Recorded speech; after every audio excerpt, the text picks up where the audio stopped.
Upon this very special event, I'm very grateful to welcome all of you to Gopal's garden. My special gratitude to all of the trustees, administration, staff, teachers, students, parents of students, and everyone else assembled.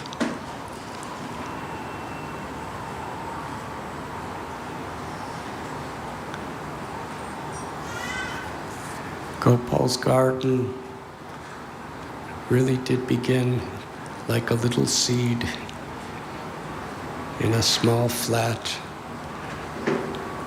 with just a few students and a teacher for one full school year. And it gradually, this little seed became a creeper.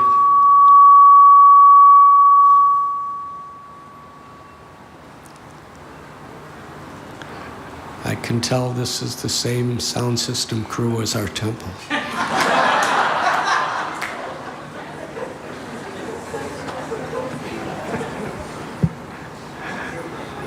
At least the influence is there for it.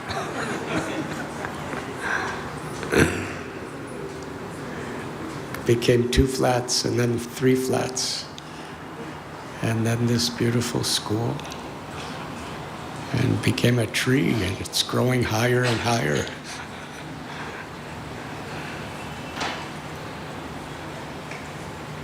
And the idea of the name Gopal's Garden was that the children were flowers in Gopal's garden. And not only the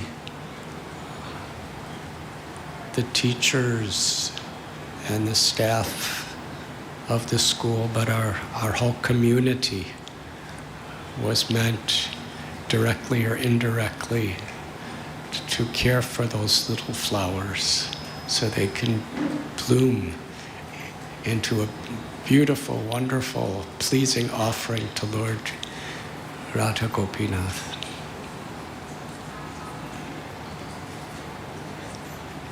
And tonight, this program, or this wonderful hall, the Nityananda Hall, was just assembled very much for this purpose, to invite our whole community for satsangs, the community of devotees, and also a place to bring the people in general to come, so that the seed of bhakti could also be planted in their hearts and nourished through regular satsang programs.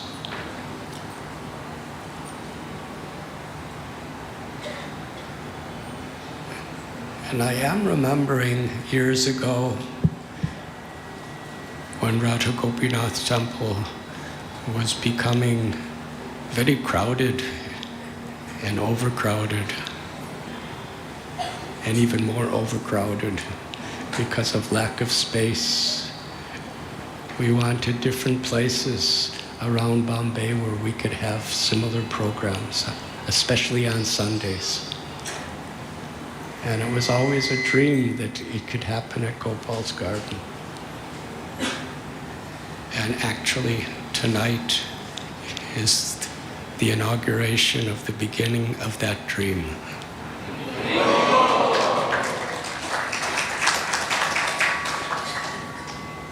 Now, officially, the flowers in Gopal's garden are not just children, but they're people of all ages.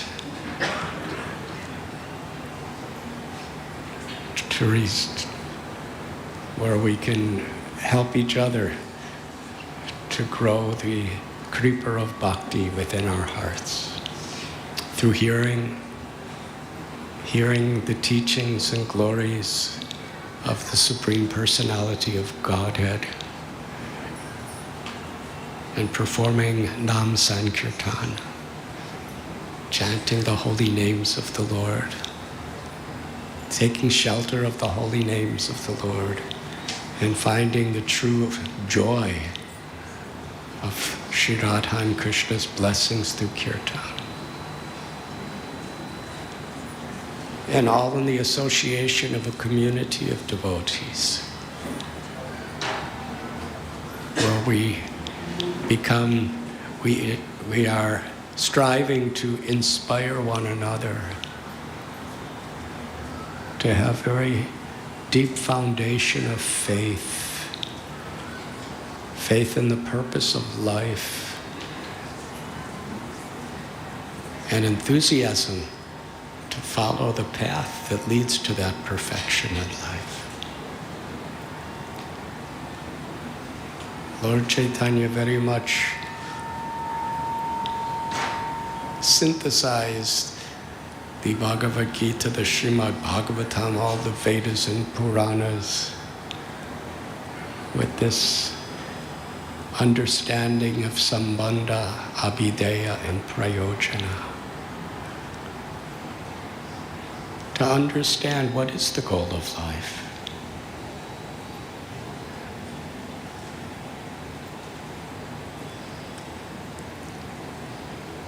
Bahunam janmanam ante jnanavamam papadyate.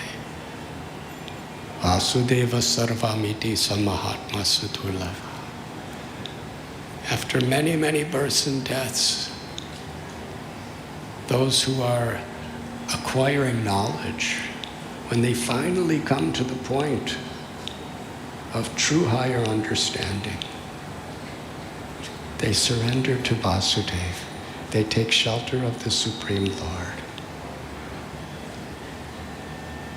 They understand that Krishna is the supreme object of love. Krishna is the supreme goal of life. Krishna is the cause of all causes. Krishna is the origin of everything and everyone that exists.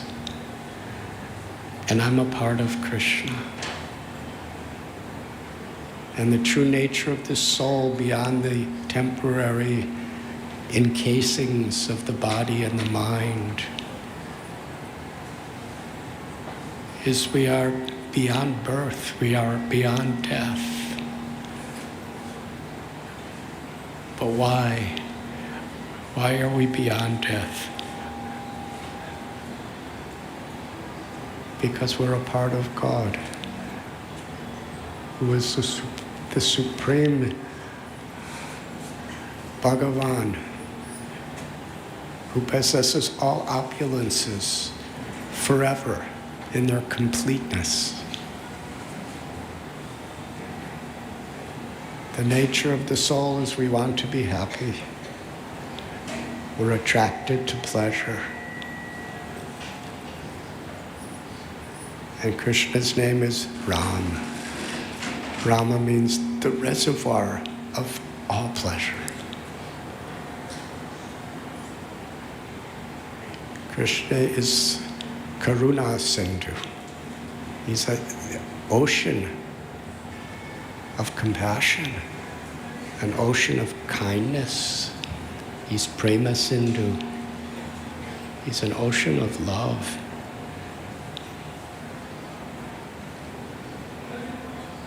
In this world, we have little oceans: Pacific, Atlantic, Indian. And in these days, so many people are fighting over who gets to use the water connecting the oceans.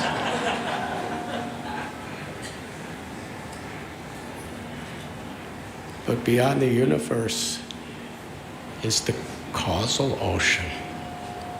The causal ocean is an ocean that all the universes and the whole cosmos are floating in this ocean.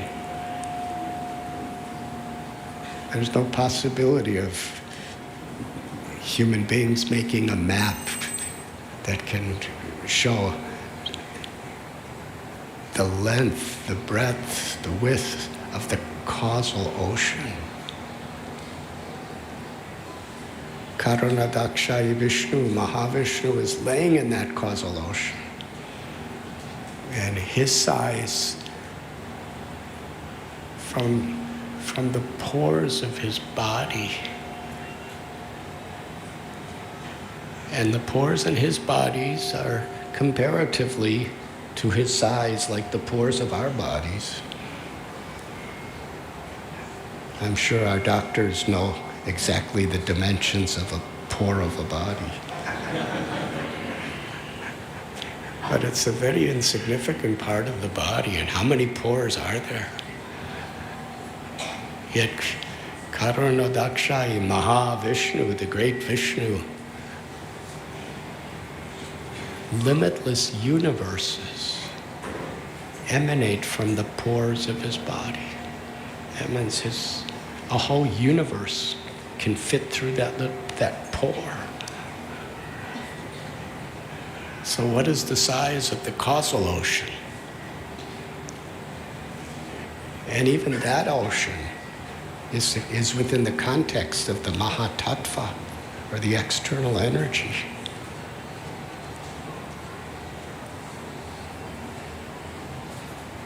And in the spiritual, eternal, internal energy, everything is limitlessly more.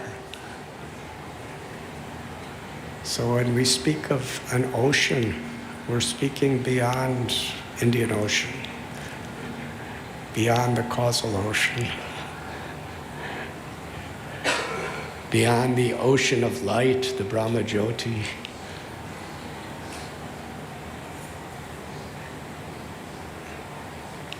Krishna being Karuna Sindhu, Prema Sindhu, his love, his kindness, his mercy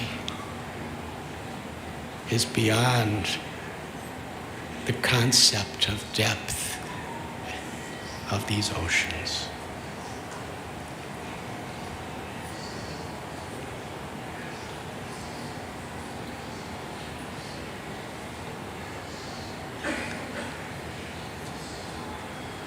And because Krishna is all attractive,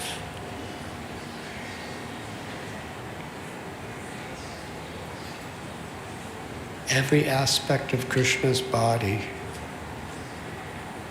is non-different, is one, inconceivably, with Krishna's love.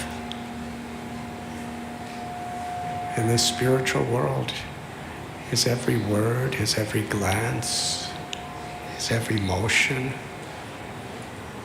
is not different than his oceanic, limitless love for all living beings.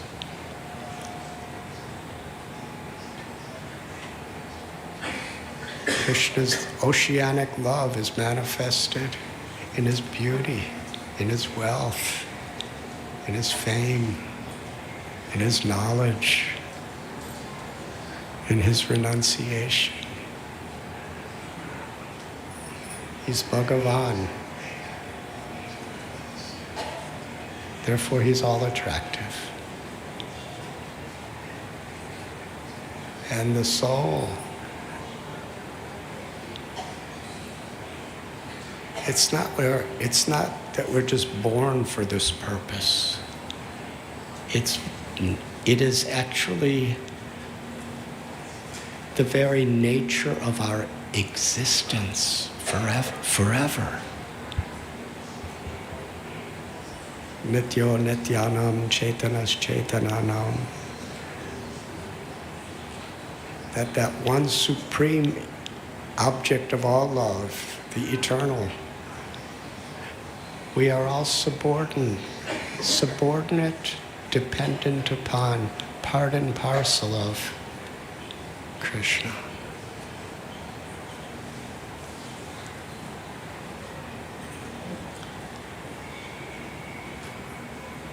Sri Chaitanya Mahaprabhu taught Brahmanda Pramita Kona Bhagyavan Jiva.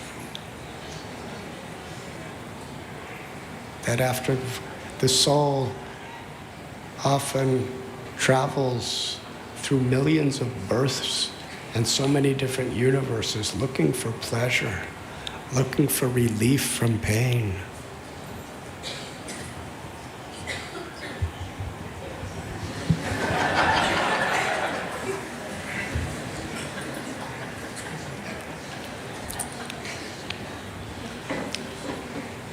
It's the first program here, so.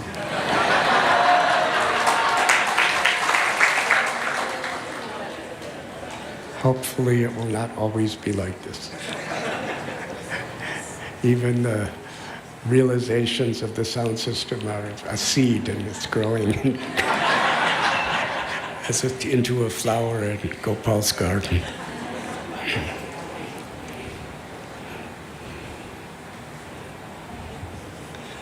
But after so many births and deaths and so many sufferings and so many flickering, vanishing pleasures, when one is truly fortunate, durlabha manava janma lobhiya samsara, in this human form of life, one, by the mercy of Krishna, receives the association of those who are attracted to him. The bhaktas. And in that association, we become attracted. Adoshadata sadhu sangota bhajanaka. We're given faith. The propaganda of the world is so much to develop faith in different people and things that are actually trying to exploit us for something.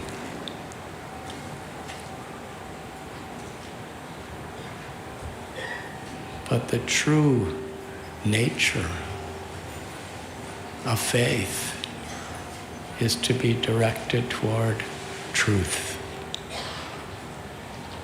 And Krishna tells in Gita, when we know the truth, we understand that all living beings are part of him, are in him,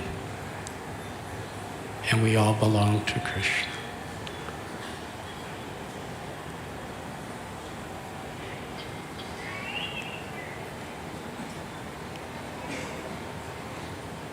And with that very rare and precious gift of faith and the association of devotees that protect that faith and helped to grow that faith, we practice sadhana.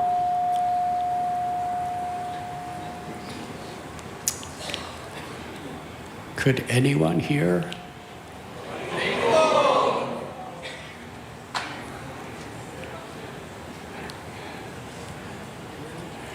well, at least when it goes, at least you hear something.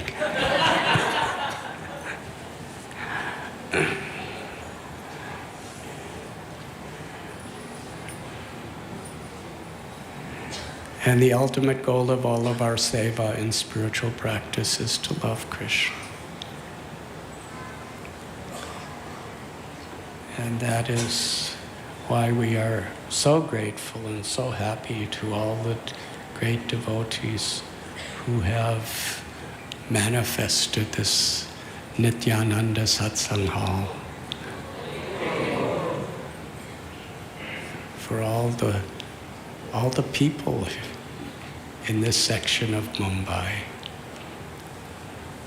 And I pray that every Sunday, festivals and so many other programs, this hall is happily filled up with people who can nicely hear everything.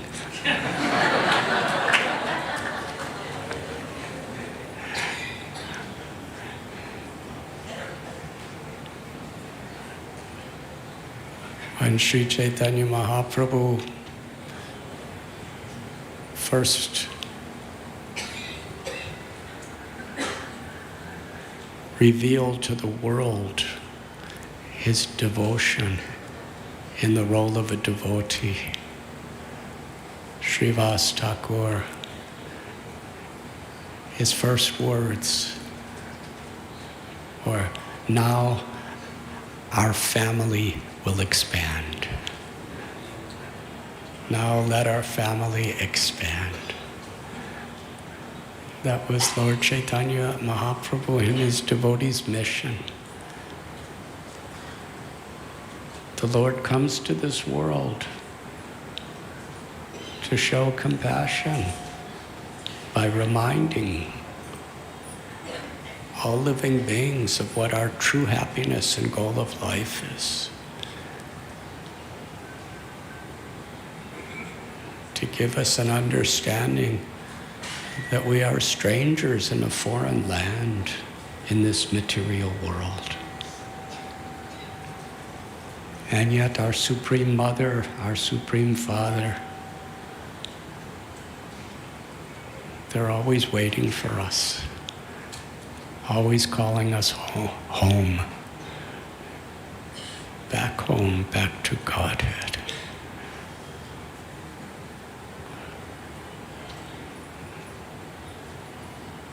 So a great devotee's greatest joy is to see others receiving the happiness of Krishna's love.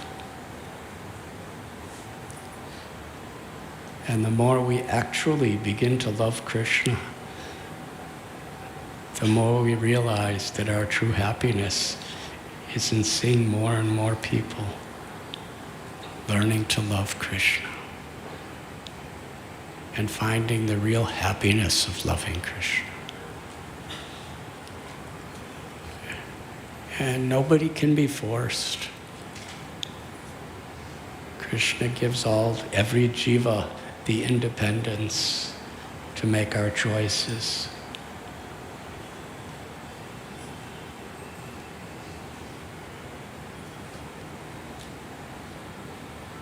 But it is the truest love of a parent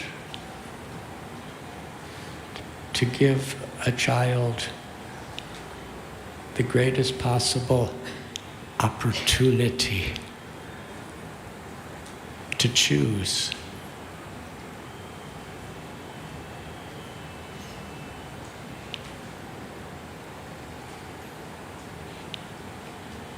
To choose Krishna. To choose a life of spiritual, loving, devotional service.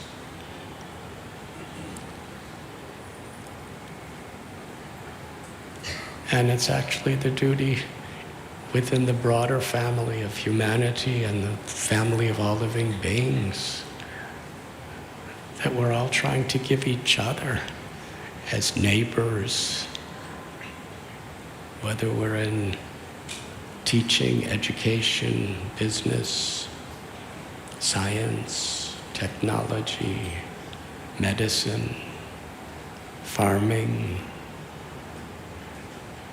mothers, fathers, brahmacharis, sannyasis. We're all trying to engage our talents in such a way that we ourselves can please Krishna and love Krishna. And we could help give more and more people the opportunity to grow in true Sanatana Dharma.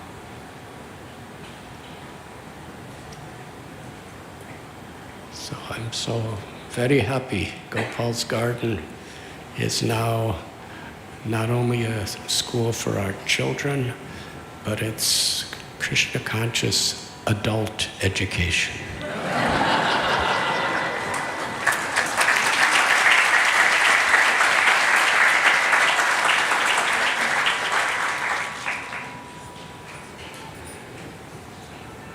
It's like many times gardens have different sections. This is the section for old flowers.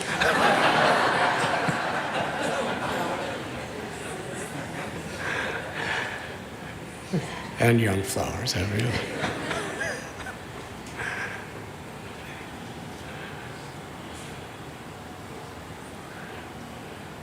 I was just thinking, a beautiful story that we have all heard many times.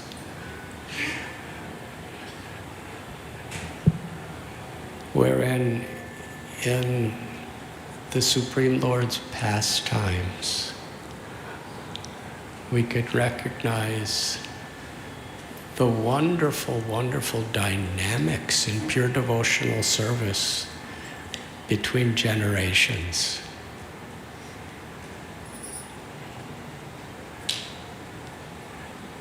I'll give you a little background, then try to share the story with you. Lord Chaitanya, after he was initiated, he so much wanted to go to Vrindavan. In fact, right after initiation, that night, he just disappeared from everyone and started going to Vrindavan. But the demigods in the sky, in a celestial voice, they said, Lord Gauranga, you have descended into this world to spread the Sankirtan movement in all the towns and all the villages. You can go to Vrindavan later. So he went back from Gaya. Instead of going to Vrindavan, he came back to Navadvip. And there he began the Sankirtan movement. And before spreading the congregational chanting of holy names publicly, he did it in his own house, at the house of his uncle and aunt, Chandrasekharacharya and Malati, and in the house of Srivas Thakur. And at Srivasangam, it is described when they had kirtan, it was none different than the Rasa Leela of Vrindavan. Because that was the bhav, that was the love in which together they were sharing the chanting of the holy names. It wasn't just a concert.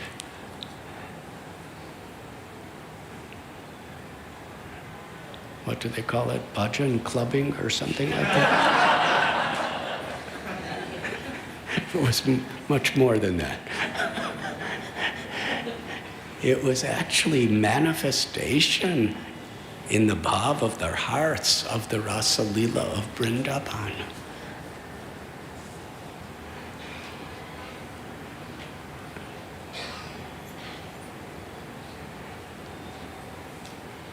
And then Lord Chaitanya Mahaprabhu began to teach the common villagers of Navadvip, the townspeople, this chanting.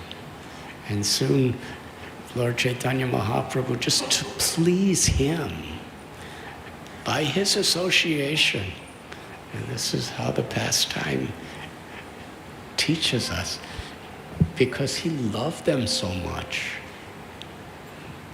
They wanted to please him. So when he asked them to chant, they started to chant. He told them that if you're just walking alone, you chant the names of Lord Hari. When you come together with your family, you could clap your hands. If you have instruments, play instruments. But always chant the names of Hari. Chant in your heart and your mind with your voice. Sometimes loudly, sometimes softly, but always chant. Always remember Krishna. Never forget Krishna. When you're eating, when you're sitting, when you're walking, when you're working, when you're sleeping, when you're studying.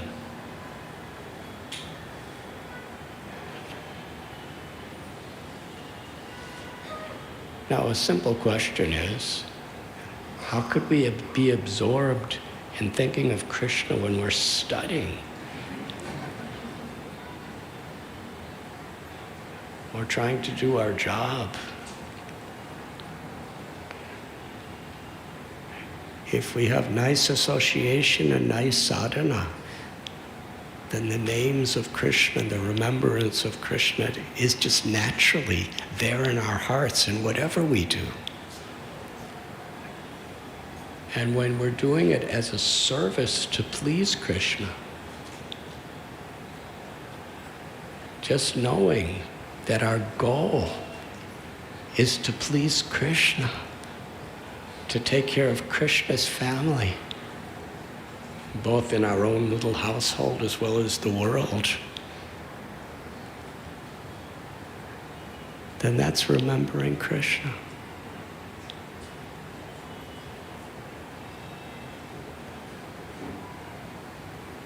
So everyone was so happy. There was kirtan everywhere. But then the Mughal government at the time outlawed such public expressions of religion. So people were being persecuted, beaten, mridangas broken, so many threats. And all the people, they came to Lord Chaitanya. We have our homes, we have our jobs, we have our education, everything is here. But if we can't practice Krishna consciousness here, we will all go somewhere else. We can give up everything, but now that we have this chanting and we understand what pleases you, we can't give that up. Lord Chaitanya said, no, you stay where you are, you keep doing what you're doing, you just keep chanting. And that sounded hopeless. But yet they had so much hope because it was Lord Chaitanya, so they did it anyway. And Lord Chaitanya, seeing that they were all really chanting, taking shelter.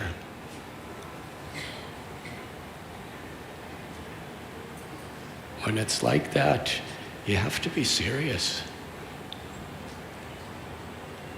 It's not just a fashion. It's life or death. So Lord Chaitanya Mahaprabhu reciprocated. He said, I will lead the chanting tonight. Everyone come and bring a torch. And hundreds and thousands of people came. And Sri Chaitanya Mahaprabhu led the chanting right to the Chankazi's house. And in that beautiful story, Lord Chaitanya's compassion was more powerful than all the sectarianism and all the armies and everything the Kazi had. And ultimately his heart just melted. He was so attracted by Lord Chaitanya's mercy. And he became not only a devotee, but a great Paramhamsa devotee. Even today, over 500 years later, still part of our pilgrimage in Navadvip is the tomb of Chankazi. He was such a great devotee. But then Sri Chaitanya Mahaprabhu, after some time, wanted to spread the glories of the holy name beyond Navadvip. So he took sannyas.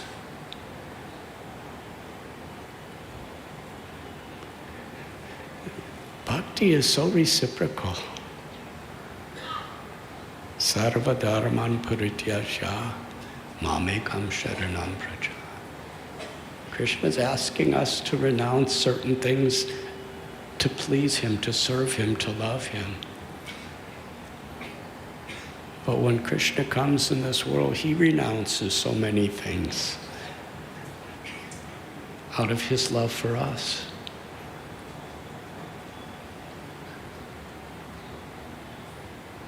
Vishnupriya, his very young wife, who loved him more than everything and anything in the world. Sachimata, his mother. He was the life, the soul There was nothing in her life that was not for the pleasure of her Nimai. What to speak of all of his friends and all of the familiar places they performed kirtan and had Hari Katha and worshipped the Lord in the temples. He left it all to travel. And when he went to Katwa to take sannyas, the night after he took sannyas, what did he do? He said, I'm going to Vrindavan. And he immediately started going to Vrindavan. Nityananda Prabhu was with him.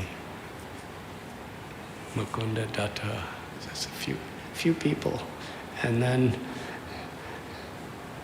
Nityananda Prabhu understood how much Sachimata, Dvaitacharya, and all those devotees were suffering so much. They just woke up one morning and Lord Chaitanya was gone forever. What is this hall is named after Lord Nityananda? What is his compassion? What is his love for devotees? We speak about Namruchi, Vaishnav Seva, and Jivadoya. But Vaishnav Seva, Nityananda Prabhu, what was his Namruchi, his Vaishnav Seva, and his Jivadoya?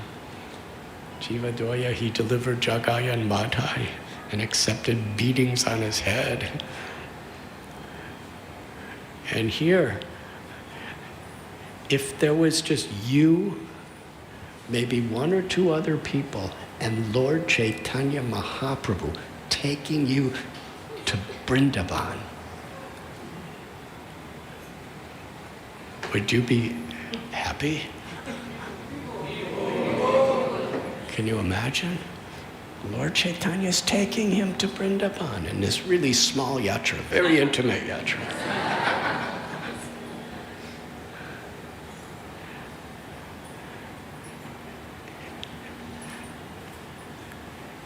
And to go there with Sri Chaitanya Mahaprabhu, Radha Bhava Duti Suvalitam Nomi Krishna Surupam. He's Radha and Krishna. He's been longing to go to Vrindavan for 24 years.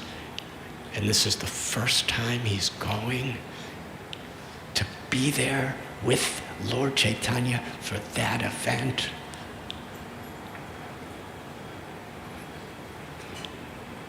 But Nityananda Prabhu was thinking, what about Sachimata? What about Murari Gupta and Gadadhar Pandit and Haridas Thakur and Advaitacharya and Sita Thakurani and all those devotees, Srivas, Sri Ram, Sri Pati, Sri Nidhi, Pundarik. What about them? So out of his love to serve the Vaishnavas, he was willing to even get chastised by Lord Chaitanya by secretly redirecting him to Shantipur instead of Vrindavan. And then when they got to Shantipur and Sachimata came and all the devotees, they had kirtan, they had prasad, they had Hari Katha for so many days. And then Sachi Devi, with motherly tears, she cried, please make your home in Jagannath Puri. The same Krishna of Vrindavan is living in Puri as Jagannath. But it's close by. Myself, your family, your friends, we could all be near you. Because in those days, Vrindavan was such a far, it was like a different country, it was so far away.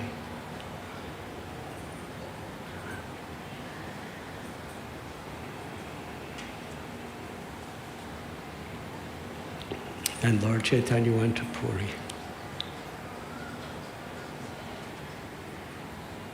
And then to spread Krishna consciousness beyond what he ever did before, the same year he went to Puri,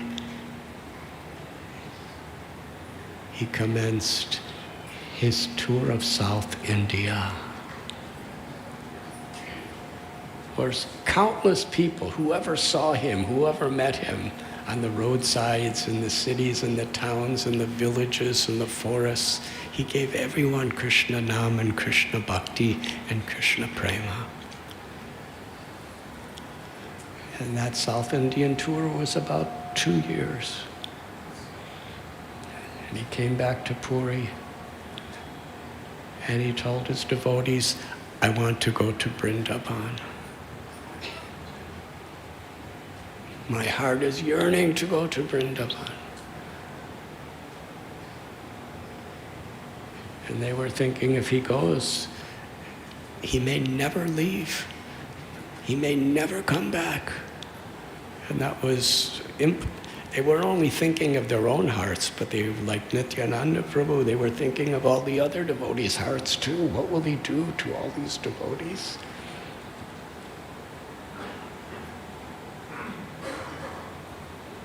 They couldn't say no to the Lord. They couldn't say yes either. So they said, yes, you go, but the holy festival is coming up, Dola Yatra, just let's celebrate that and then we can go. And after Holy Ram Nomi's coming after that. After Ram Nomi, Narsingha Chaturdasi, after that. Then, well, it's Chaturmasya now, it's the rainy season. You can't really travel now. After the rainy season, Dasara's coming after Dasara. Diwali, Ras Purnima, Govardhan Puja.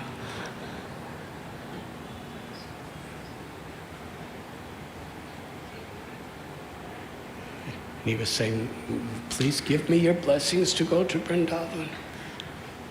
They said, but Holi's coming up. After that. So in this way, some years were passing.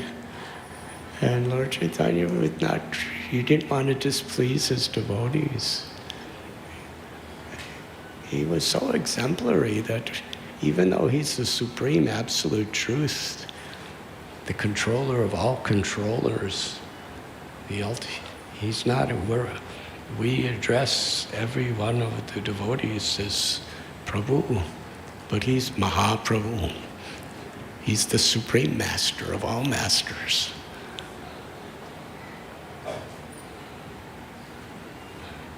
But still in the role of a devotee, he's teaching us.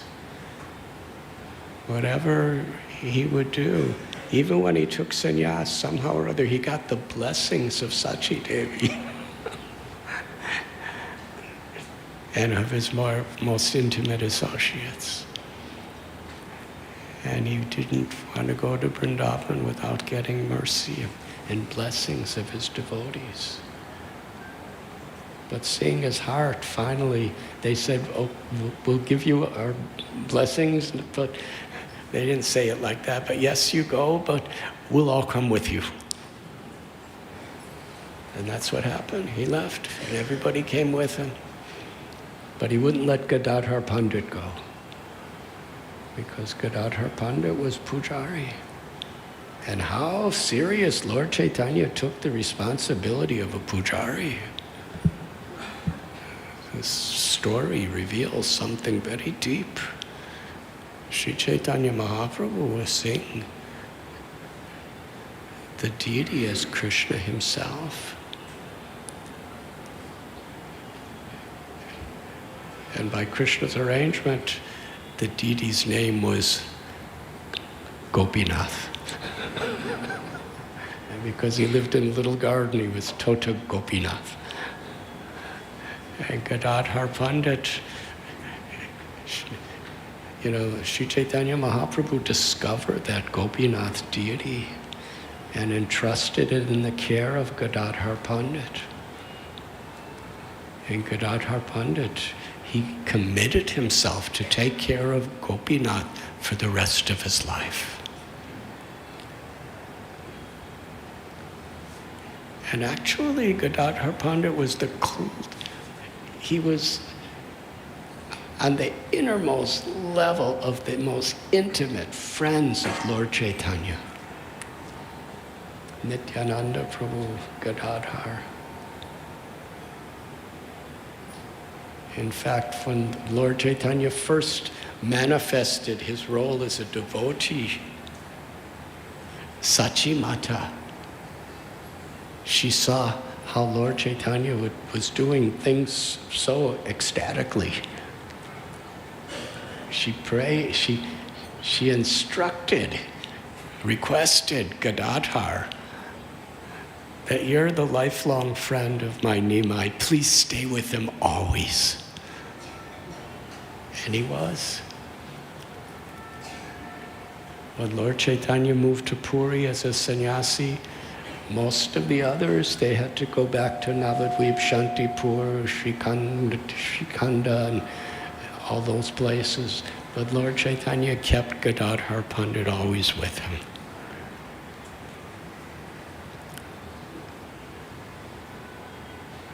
So how much Lord Chaitanya wanted to share going to Vrindavan with Gadadhar. But Gopinath is not stone. Gopinath is Krishna. Gopinath is the body, the form, the life of Krishna is present in that Archamurti. And you have such a responsibility. And Gadadhar Pandit, he said to Lord Chaitanya that wherever you are, whenever I'm with you, I am serving Gopinath millions and millions of times. You are my Lord, you are Mahaprabhu. He said, I cannot take the offense of causing you to leave the service of Gopinath. And I cannot bear seeing you commit that offense. And I cannot bear that you would be leaving Gopinath alone. And even if you have one of your disciples and followers still, how much pleasure he's getting from your worship. You must stay. Lord Chaitanya called it Kshetra Sannyas.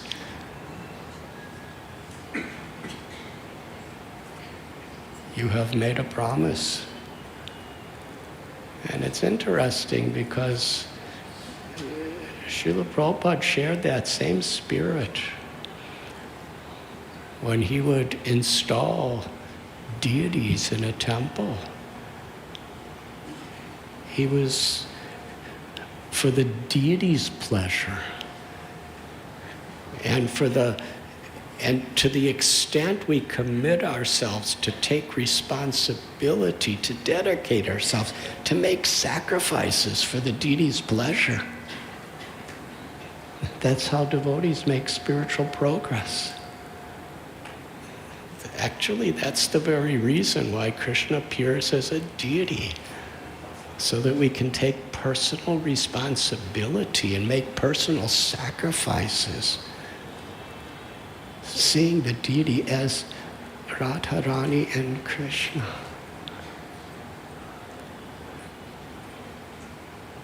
This is how we should dress them. This is how we should cook for them. This is how we should chant for them. This is how we should pray to them. This is how we should take care of our homes as their abode. This is how we should take care of every particle of our temple as their abode for their pleasure.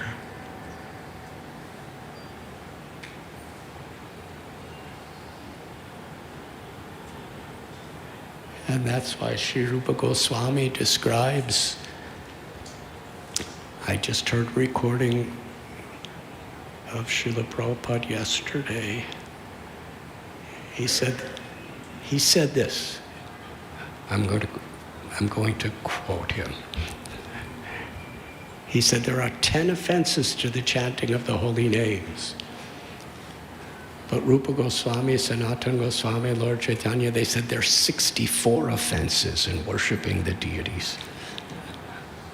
So how much careful and responsibility is given to us in the form of the deity, and that's how we make advancement.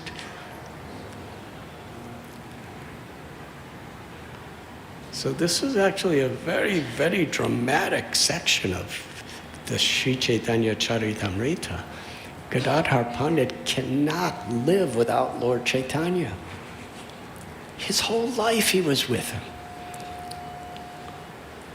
They were always together from childhood. And now he's going to Vrindavan, and Gadadhar Pandit had never been to Vrindavan. And Lord Chaitanya is taking everybody with him, but Gadadhar, you must stay because you are responsible for the puja of Tota Gopinath. And Gadadhar Pandit said, others will do it. I'll make sure they do, but I'm coming with you. By seeing you, I'm worshiping Gopinath tens and millions of times. Lord Chaitanya said, you cannot go. So Gadadhar Pandit said, I won't go with you.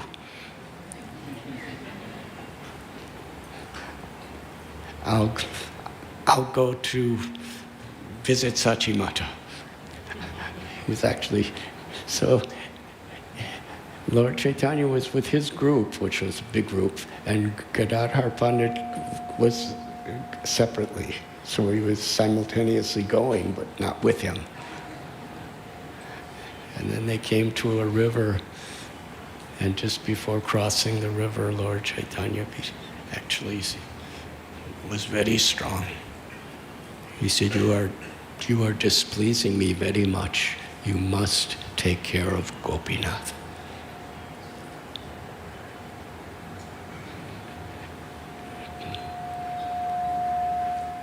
How Lord Chaitanya loved the deity and how much he wanted to protect his devotee. It's a very deep story. So deep that when Lord Chaitanya forbade him to go, Gadadhar Pandit fell unconscious. Now, think of it personal. How much trauma would it take in your life so that when you hear it, you literally fall unconscious? That was the trauma of Gadadhar. It's like a thunderbolt hitting his heart. Lord Chaitanya's words, you cannot go. And Gadadhar Pandit just fainted. He was just laying on the riverbank.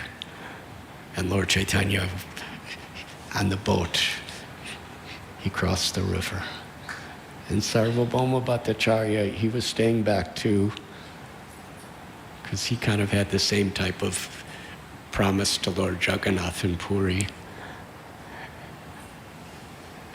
And he lifted up Gadadhar Pandit and said, actually, Gadadhar, Lord Chaitanya is really pleased with you. He's so happy with you. He just increasing your love in this way. And Gadadhar Pandit went back to do his puja seva to Tota Gopinath with so much love and devotion. It wasn't just duty. was bhakti. On the most external level of bhakti, we are committed to take responsibility to perform our duty. But as Krishna reciprocates with us, with our sincerity to do so, it's an expression of our gratitude, our devotion, our love, and how Krishna reciprocates in his holy names, in the form of its deities, in the hearts of our gurus and in the hearts of the Vaishnavas. And that's what bhakti is. Feeling Krishna's personal presence and pleasing him in these various ways that Krishna's coming to us. Shrinvatam Swakata Krishna. When we actually take happiness in seriously hearing Krishna's message and really trying to follow his teachings and the example of the great devotees.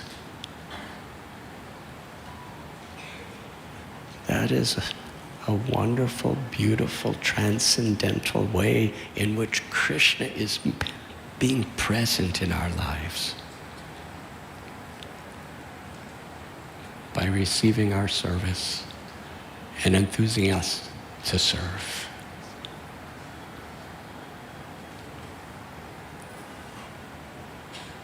So now Lord Chaitanya is finally on his way to Vrindavan. And I'm almost at the beginning of the story.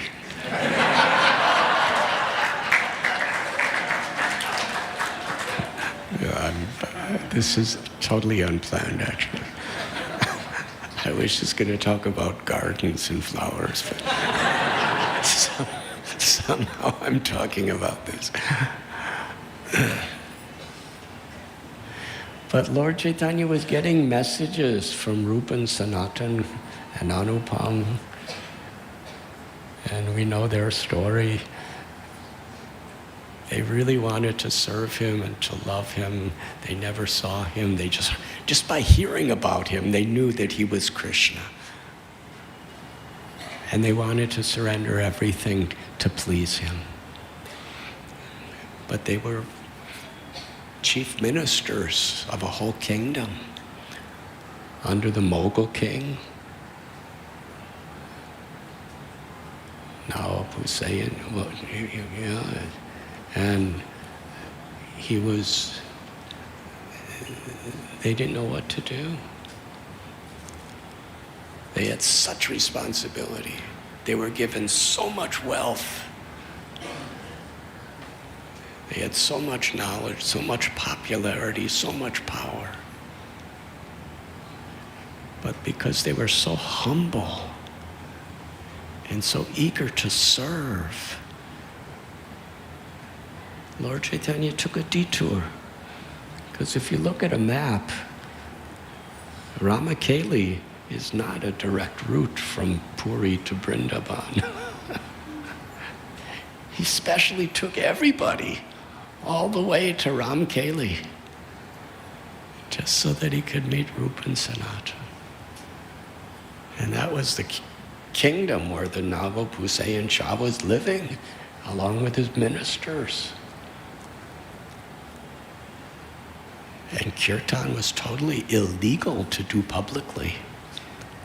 Rupa and Sanatan, they would, do it privately in their little, the gardens of their palace. But here's Lord Chaitanya with hundreds and hundreds and thousands of people loudly chanting Hare Krishna.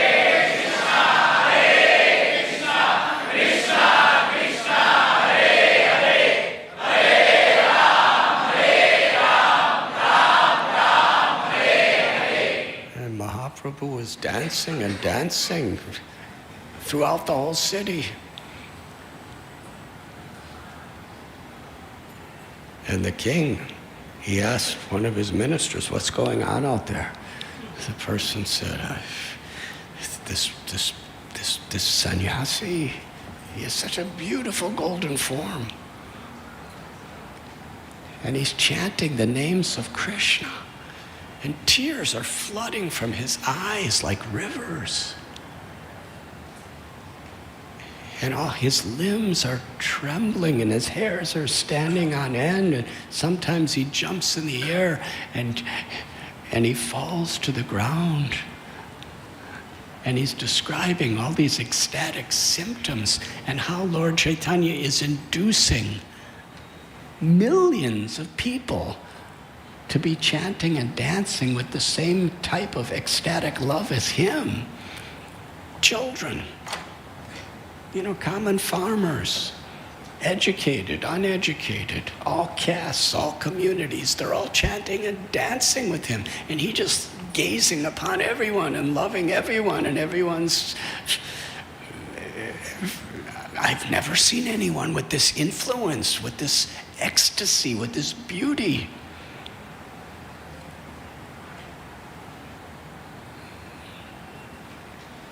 Then the king called one of his Hindu ministers, Keshava Khan. He said, tell me about this sannyasi that's come. And Keshava Khan was thinking, if he hears about Lord Chaitanya's influence, he's going to punish him. So he said, actually, these are all rumors.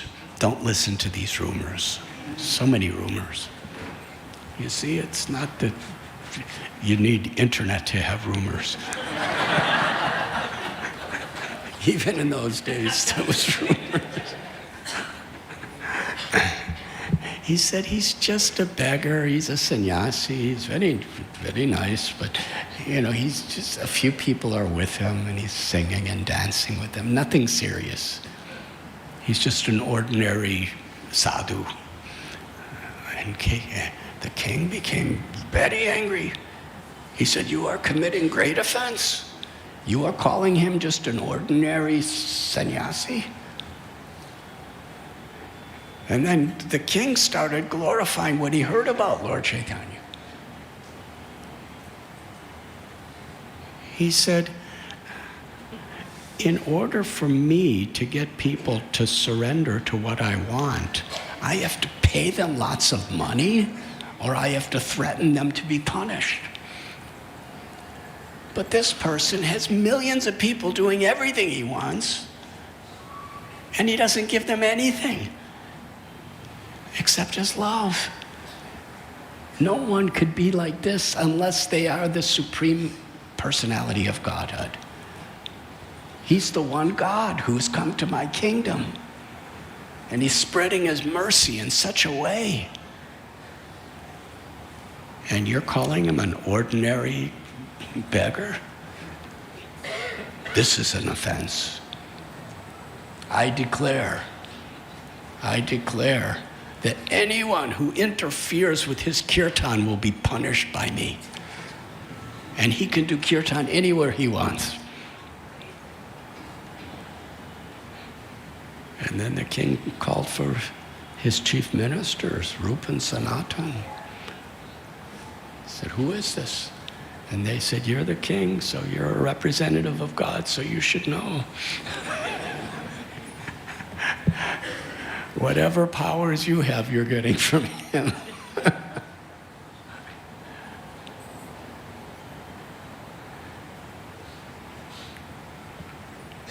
But the devotees of the Lord who were involved in the administration, they were afraid. Now, because the king heard good things about him, he's so much supporting. But if he hears bad things about him, which is inevitable, then he may cause trouble to Lord Chaitanya. So it's better Lord Chaitanya goes somewhere else. So the devotees wrote a message and gave it to a messenger. Said, give this to Lord Chaitanya. Please go somewhere else. It's not safe for you and the devotees here.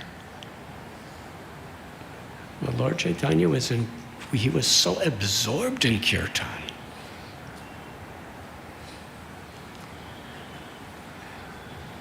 The messenger was standing there with a whole group of other devotees, and Lord Chaitanya was just, He was in the spiritual world, and he was in the Mahabhav of Sri Radha, chanting the names of Krishna. Day and night, Kirtaniya Sadahari.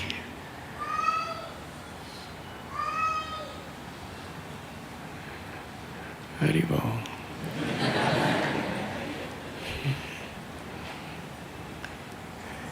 And they couldn't get the message to him. They were standing right next to him, but he didn't notice anything. He just, throughout the day, throughout the night, throughout the next day, throughout the night, finally the messenger had to go home. He said, here's the message, I have to go. Please tell the Lord he should go, it's not safe here.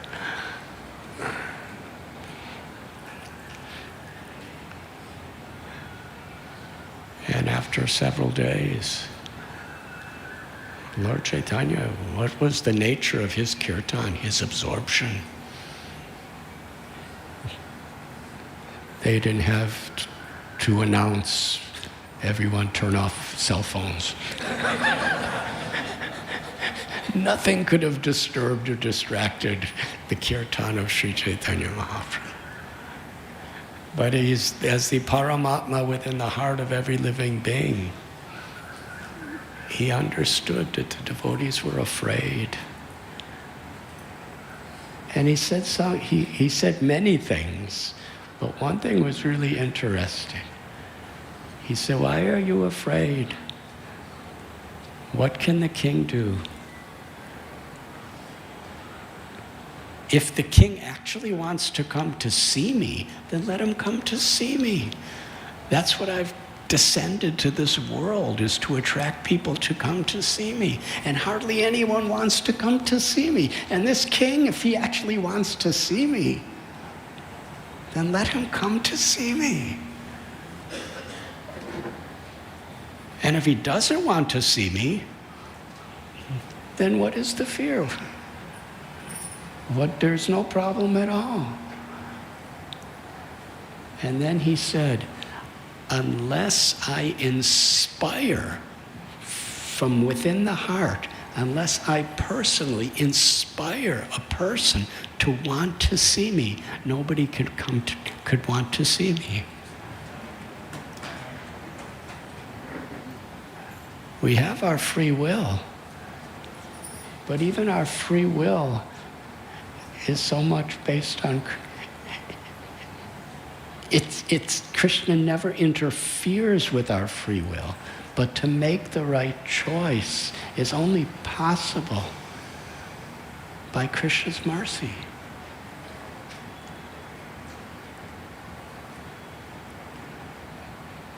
And we could read this in such a way, it's very humbling. Even my desire to be a devotee is only by the mercy of Krishna.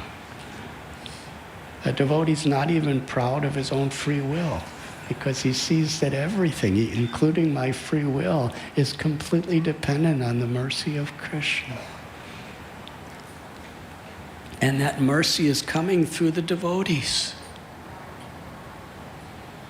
So we're more proud of how we're being inspired by the devotees, how we've been attracted by Krishna through the hearts of the devotees, rather than being proud of what I've chosen, what I've done.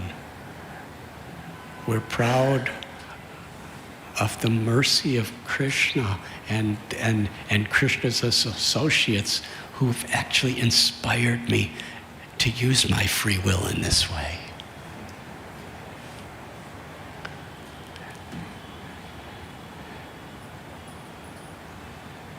And then Lord Chaitanya, he spoke very, very beautiful.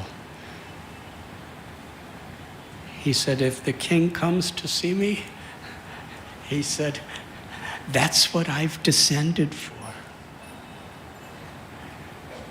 And that's where this beautiful understanding is derived from this incredible pastime at Ramakeli. Sri Chaitanya Mahaprabhu said, I have descended from this spiritual world. I have incarnated to spread Krishna prema and through the holy names of Krishna, even to be the most fallen. In this age of Kali Yuga, even people who in previous times were demoniac and atheistic and hateful, even such people I will give love of God to through the chanting of the holy names.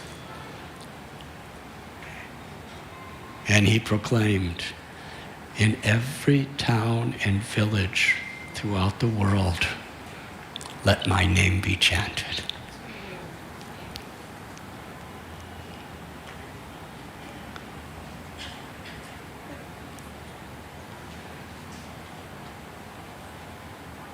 But then he ended the kirtan, and that night he stayed in a secluded place. Rupa and Sanatan came to meet him with Anupam. And many of us have actually been to that exact site. There's a tamal tree, a kadamba tree. And they advised, they had their first meeting with Lord Chaitanya, and they humbly gave their hearts to him. And he gave them the names Rupa and Sanatan. And the exchange of love and mercy, one of the most historical events in all scriptural histories. And at the conclusion, Rupa and Sanatan advised Lord Chaitanya, it's best not to go to Vrindavan with so many millions of people. Just go yourself or with a few. The Lord Chaitanya continued the next morning toward Vrindavan, and they came to Kanai Natashala. It's a very secluded place like Vrindavan. It's a beautiful hill with a forest, and Mother Ganga is wide like an ocean.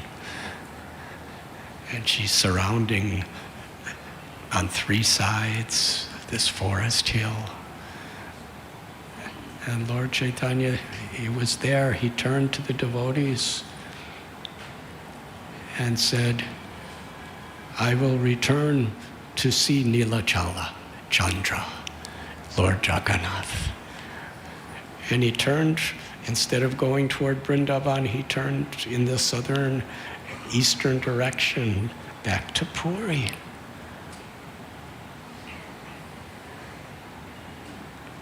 And he especially then, during this trip, he came to the house of Advaitacharya in Shantipur. Now, that's where the story begins. But one more preface to the story. When Lord Chaitanya finally did return to Jagannath Puri, everyone was asking, why didn't you go to Vrindavan? You had already gone a good distance. And Lord Chaitanya said, because I hurt the heart of Gadadhar Pandit, Krishna would not allow me to go to Vrindavan. Unless Gadadhar Pandit gives his heartfelt blessings and is pleased with me going, Krishna will not let me go. Such a mood. That message reached Gadadhar Pandit. And Gadadhar said, my Lord, you're the independent, supreme, absolute personality of God. You can do anything you like. And I'm very pleased if you're pleased. So please go to Vrindavan. But before you go, come to Chota Gopinath temple and let me prepare prasad for you. So Lord Chaitanya went to Gadadhar's temple, and Gadadhar cooked a wonderful, wonderful feast, offered it to Gopinath, then offered it to Lord Chaitanya. And then Sri Chaitanya Mahaprabhu with just one assistant, Balabhadra Bhattacharya, went to Vrindavan. But on his way back to Puri, he stopped at Shantipur. And when he came to the house of Sri Advaitacharya, Advaita was in a state of incomparable ecstasy, celebrating the glories of his 5-year-old son, Achyutananda. And this is the pastime that will encapsulate today's class. This is a Leela that's told in Sri Chaitanya Bhagavat by Srila Vrindavan Das Thakur. He said, when Lord Chaitanya came to Advaita's house with all these devotees, Nityananda Prabhu was there, he saw Advaita in such an ecstatic state, celebrating his son. And then he explained what happened that day. Earlier, a very exalted sannyasi came to the house of Advaita Prabhu. And when he saw Advaitacharya, Advaitacharya is the avatar of Mahavishnu. And he's also the avatar of Sadashiva, the original Shiva of Vaikuntha. And it was by his love and compassion that Lord Chaitanya, that Radha Krishna descended from Goloka Vrindavan in the form of Sri Chaitanya Mahaprabhu. One of the primary reasons was the love and the compassion of Advaitacharya for all of us. So when this sannyasi saw Advaita, he was in great awe. But Advaitacharya is a grihasta, and such an exemplary grihasta. He's not just putting on a show, but these avatars and these paramhamsas and nitya siddhas that appear with Lord Chaitanya,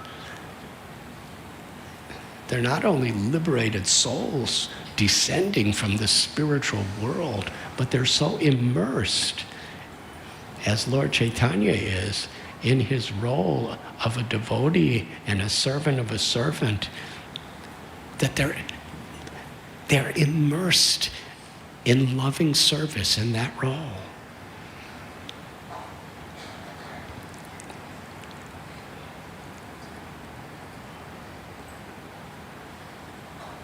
So Advaita, seeing a sannyasi at his house, standing outside his door, he offered such profound respect to the sannyasi and invited him inside and gave him a seat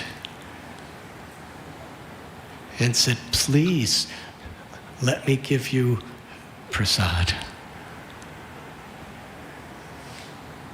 And the sannyasi, after being honored and respected and offered a beautiful feast, he said, I have come to beg for a special form of alms from you. I've come to beg something from you. And Advaitacharya said, will you take prasad first? And then anything else you like, I'll give. And he said, I want to ask my alms first. Advaitacharya said, as you wish. He said, I have a question. What is the relationship between Sri Chaitanya and Keshav Bharati? Advaitacharya was thinking, this is a very interesting question. Why is he asking it? was thinking, Lord Chaitanya is the guru of the whole universe. He's the original supreme personality of Godhead. He's Jagat Guru.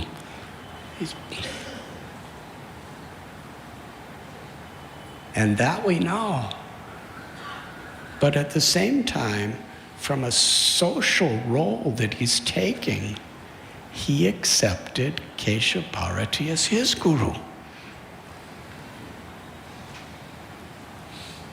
So the sannyasi is asking me this question. It's more appropriate to first speak of the external reason than to start explaining the internal reason. So Sri Advaita replied, Keshav-Bharati is the guru, the spiritual master for Sri Chaitanya. Why are you asking this question? You already know that. While Advaita was still talking, his son, Achyutananda, at the time he was 5 years old, he came running into the room. And he was so enthusiastic running into the room. He was just covered with dust. He didn't have any other clothes. And he was very angry. But he expressed his anger with a smile. He said, "My father, what are you saying? Why are you saying this? Don't you even understand what you just said? What is the truth? You are saying that somebody is the guru of Sri Chaitanya?" He said, "You're my father. You're my Shiksha guru. How could you speak something in such an illusion?" I believe this means that Kali Yuga has really come.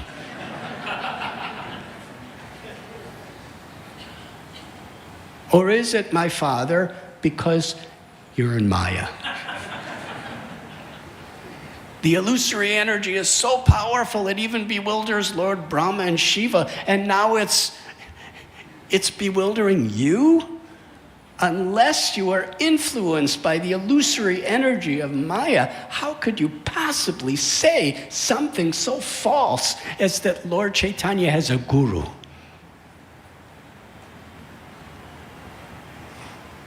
You are my father. I'm expecting the truth from you.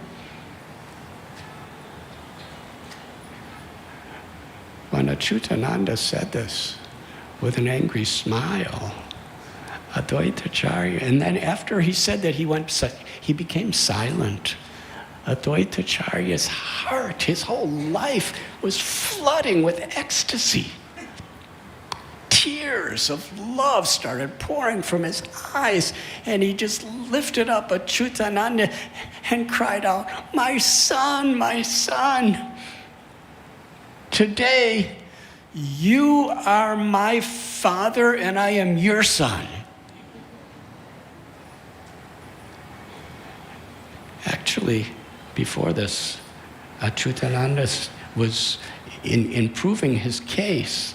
He said, "My father, you know who Lord Chaitanya is?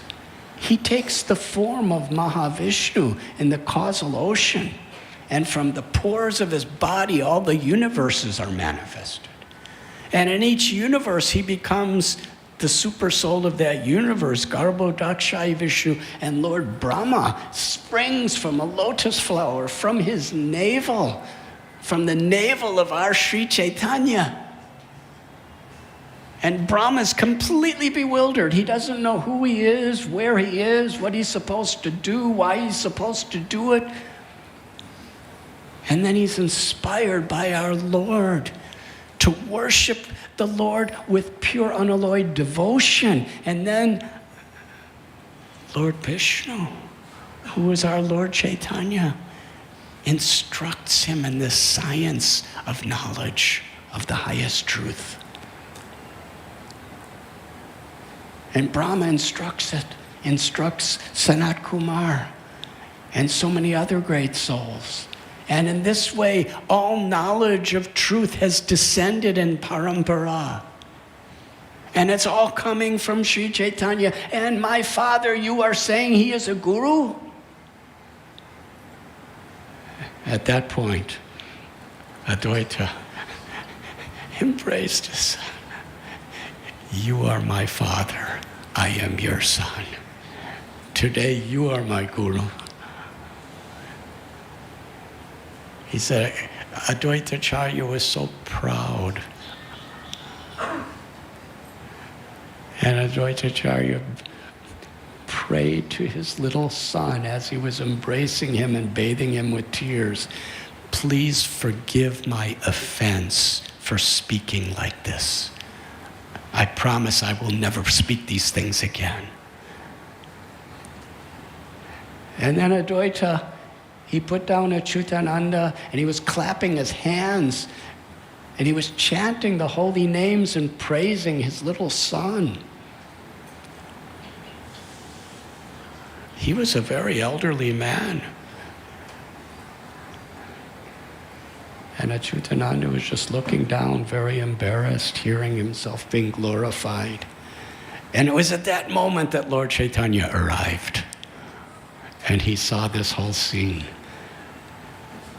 And now, how the flower in the garden of Shantipur was just blossoming more and more. Now Advaita Acharya is in that state of feelings, actually just before Lord Chaitanya came.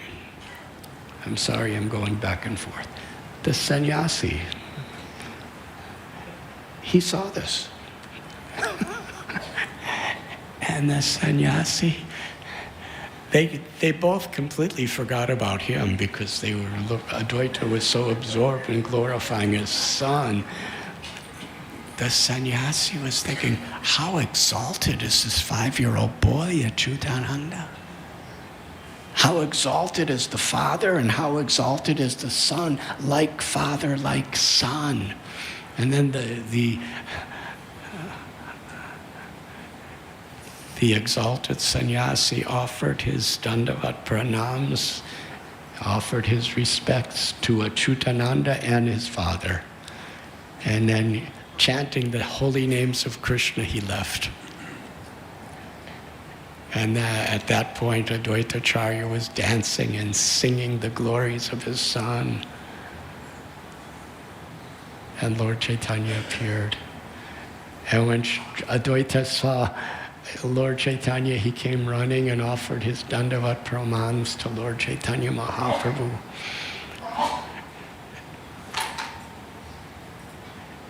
And then Nityananda Prabhu came. And as Advaita was, then Sita Thakurani and the whole family came and everyone was worshiping Lord Chaitanya, and Nityananda and Advaita were embracing one another in great happiness to see each other after some time. And all the devotees, they were all interacting. It's described there that it was the joys of the spiritual world. And then little 5-year-old Achyutananda came running into the room and offered his dandavat pranams to Lord Chaitanya. And Lord Chaitanya saw Achyutananda and lifted him up and put him on his lap and bathed him with his tears. And it is described there how much Sri Chaitanya Mahaprabhu loved Achyutananda. 5-year-old child. And how Nityananda Prabhu, he felt that Achyutananda was his very life itself. And how Gadadhar Pandit, he later on became the guru of Achyutananda, and he was his foremost disciple. And how Haridas and Murari and all the devotees, how everyone had such deep deep love and respect for this 5-year-old child, and how that child had such profound reciprocal love and respect for every one of the devotees.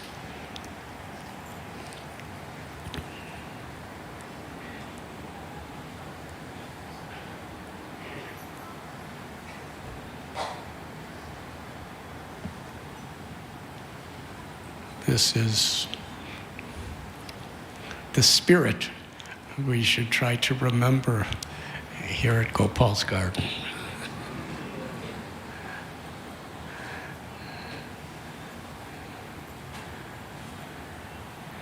And there was such a beautiful festival.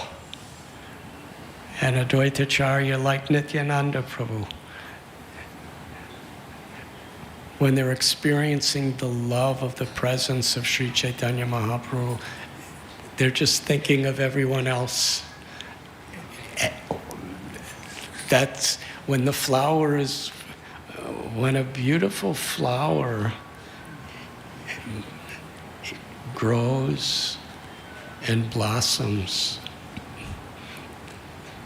then what is the nature of that flower? It spreads its fragrance. It spreads its beauty and its fragrance for everybody. The flower is actually, with all its little might, it's spreading its fragrance for as many people as possible to experience their own, that fragrance is their joy of living.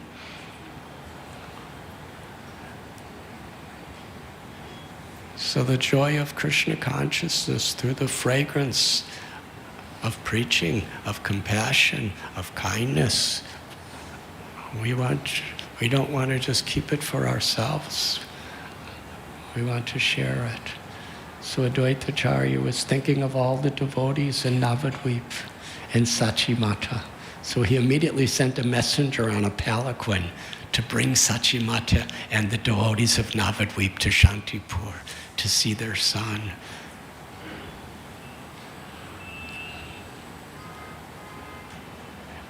And when the messenger came, it's one of the most beautiful parts of all of our scriptures, this section, where the love of Sachimata is described in very, very sweet detail.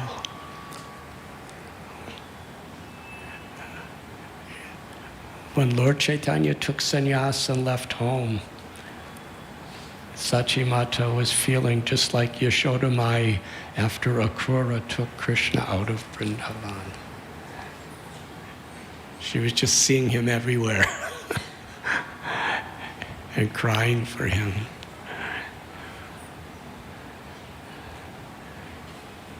Such devotees in their love and separation are so absorbed that they actually see the Lord everywhere.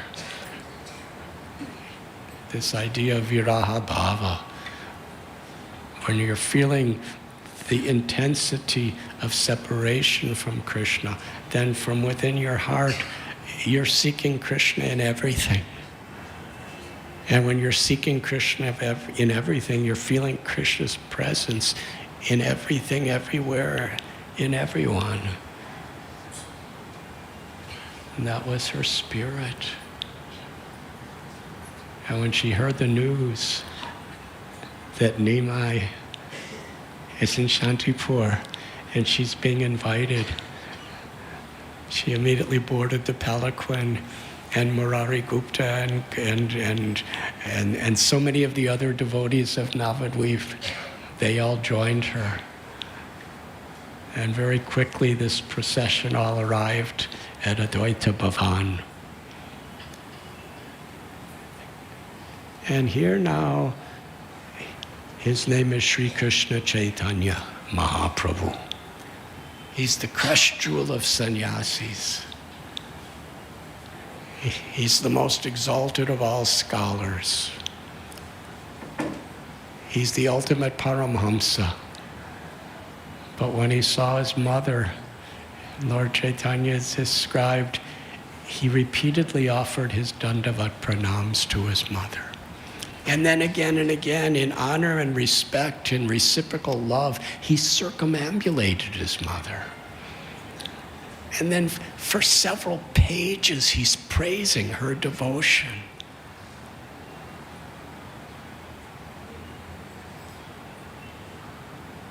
He said, throughout the whole universe,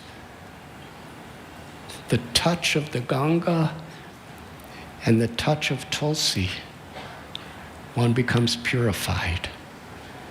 But Ganga and Tulsi are eager to be purified by the association of Sachi Mata. He said, you are the mother of the universe. This is Mahaprabhu speaking. He said, you are Devaki, you are Yashoda.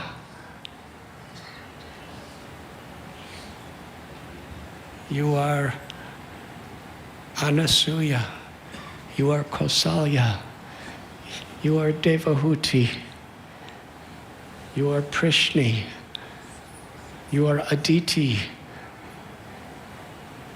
you are the eternal mother of all living beings.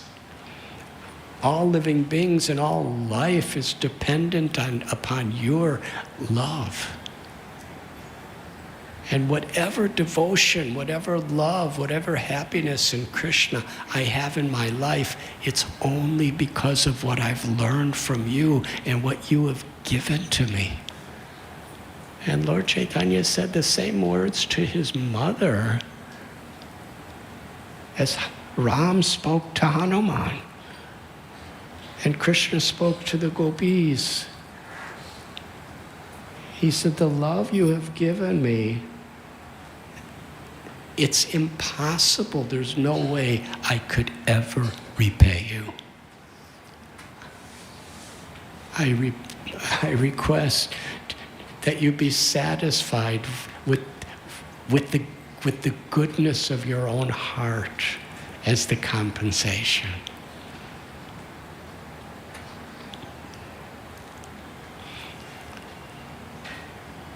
And there was a beautiful kirtan. And Advaitacharya asked Lord Chaitanya's permission, can Mother Sachi cook for you? And I'm going to end here. Sachi Mata began cooking, and everybody else who wanted to cook, they were just assisting her. And she was so enthusiastic. She knew exactly what Nimai loved the most.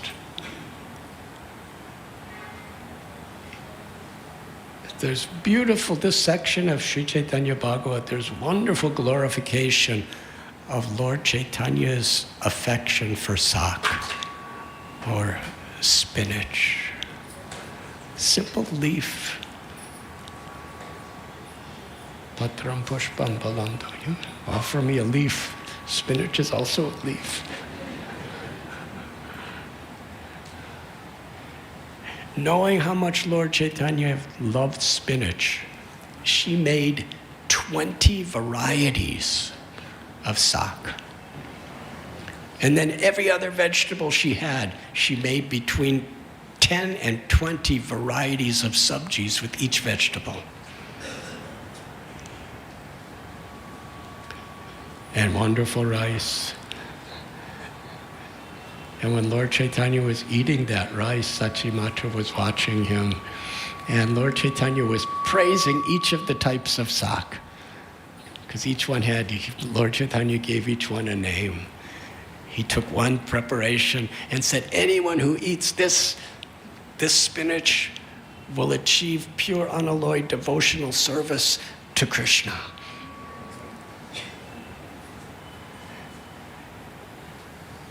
And then he ate another one. He said, anyone who eats this will get an ecstatic taste for chanting the holy names and love for Krishna.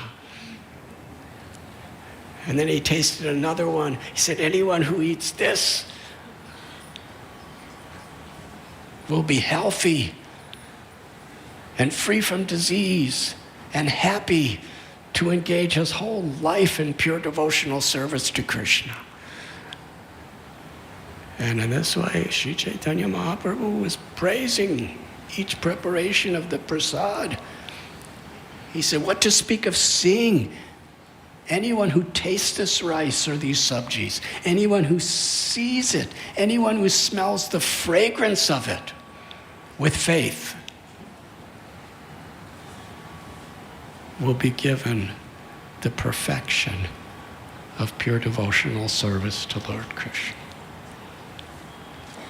And it's described, Lord Chaitanya Mahaprabhu was offering his obeisances and chanting kirtans, glorifying these prasad.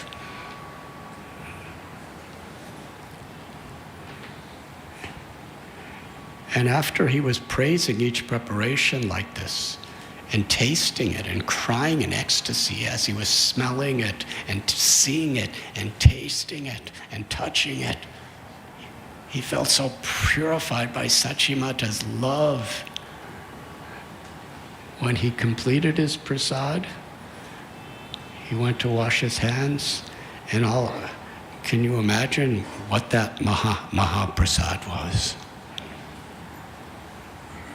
It's cooked by Sachimata after so long of years of separation from Nimai. You know, he left for Puri. She met him after he took sannyas. Then he went to Puri. Then for years he did a South Indian tour. Then he came back to Puri.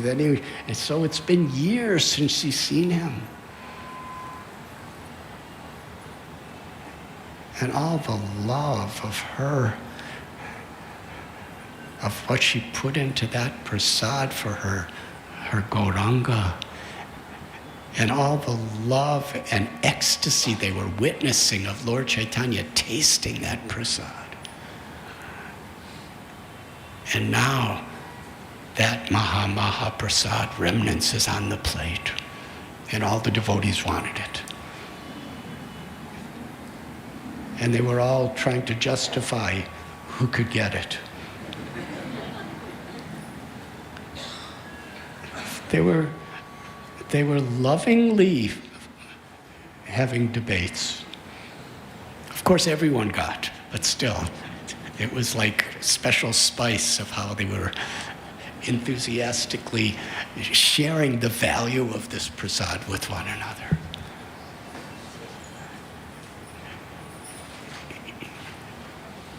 One person said, "You're a Brahmin. Brahmins should not be taking someone else's remnants." I'm a Shudra. It's my dharma because I need the remnants. So I should get the remnants. And somebody else was saying, no. Brahmins' first and foremost duty is to honor and worship the remnants of the prasad of the Lord. And they were going back and forth in this way and joking and happy, and they were all eating Lord Chaitanya Mahaprabhu's Mahaprasad. And then for the next several days, Sachimata was cooking, and the devotees were happily discussing Krishna and chanting the holy names of Krishna. And this is at the very heart of the very culture of Sri Chaitanya Mahaprabhu's Sankirtan movement. And it is with this gift that our beloved Srila Prabhupada has surrendered his heart and soul and his life to give us this beautiful gift of the culture of bhakti. And it is with this spirit and for this purpose that this new hall is being inaugurated today at Gopal's garden. Thank you very much.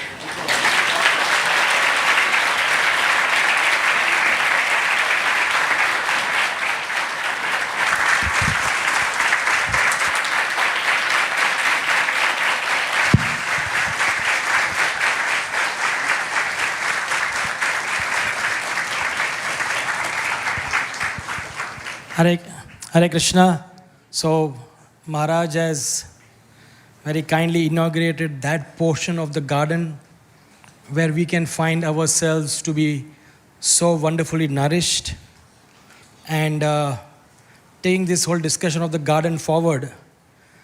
If we remain in this garden, then the flower of our spiritual life will never wither. So we request devotees to kindly come and take advantage of this wonderful facility. And again, let us profusely thank His Holiness Radhanath Swami Maharaj for being with us and sharing such wonderful nectar.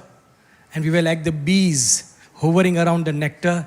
So let us thank him by loudly chanting 3 times.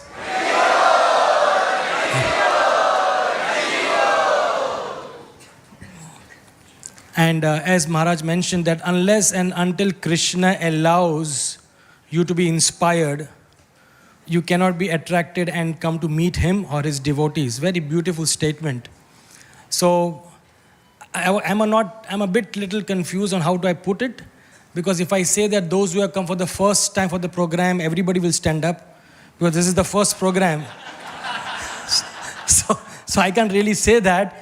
But what I want to really say is that those who have come through this program, or those who have come to attend the lecture, those who have met Maharaj or seen Maharaj or attend the lecture for the first time, we would request those people to kindly stand, and we would like to welcome them.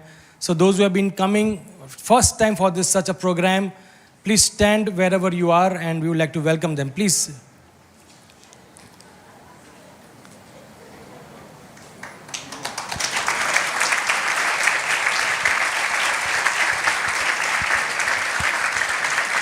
Thank you very, very much. We are very, very happy to welcome all of you to this program.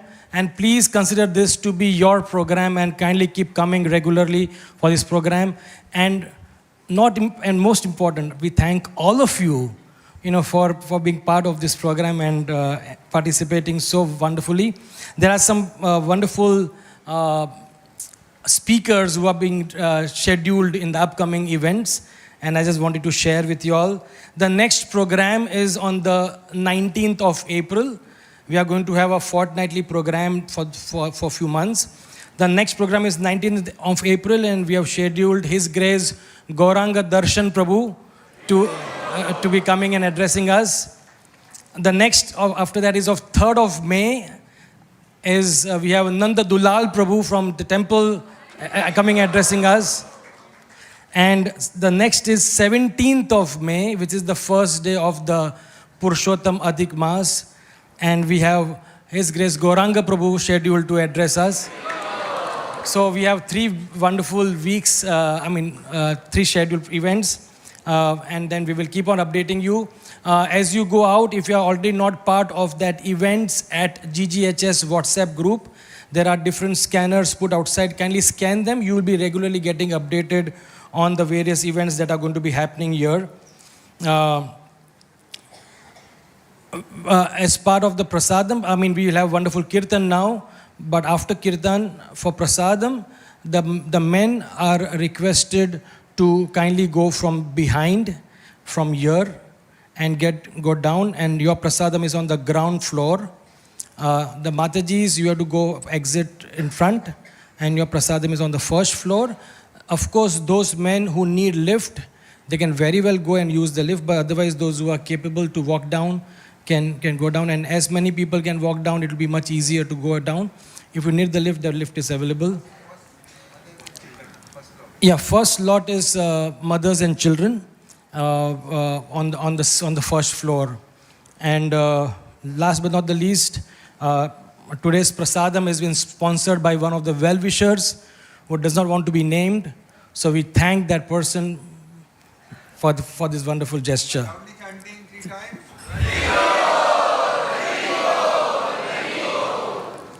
Any other announcement? Thank you so much, Maharaj, and we would like to have kirtan, Maharaj.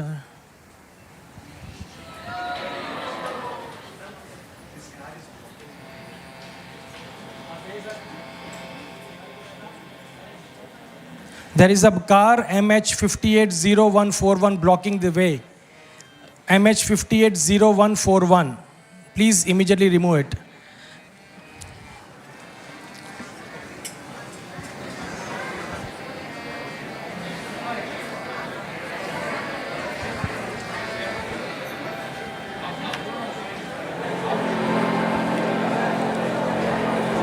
Nama Om Vishnupadaya Krishna Preshtaya Bhutale Srimate Bhaktivedanta Swamin Iti Namini Namaste Saraswati Deve Gauravani Pracharine Nirvishesha Shunyavadi Paschatya Shadarine Sri Krishna Chaitanya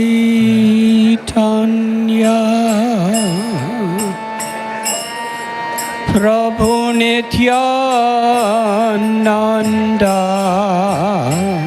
Sri Advaita Gadadhar Sri Vasadi Gaur Bhakta Vrinda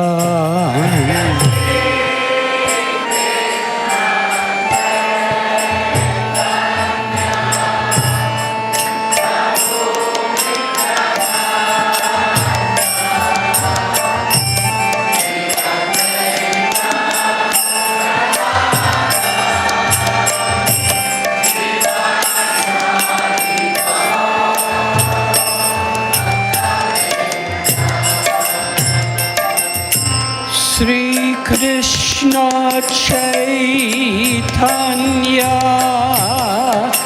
Prabhu Nityananda Sri Advaita Gadadhar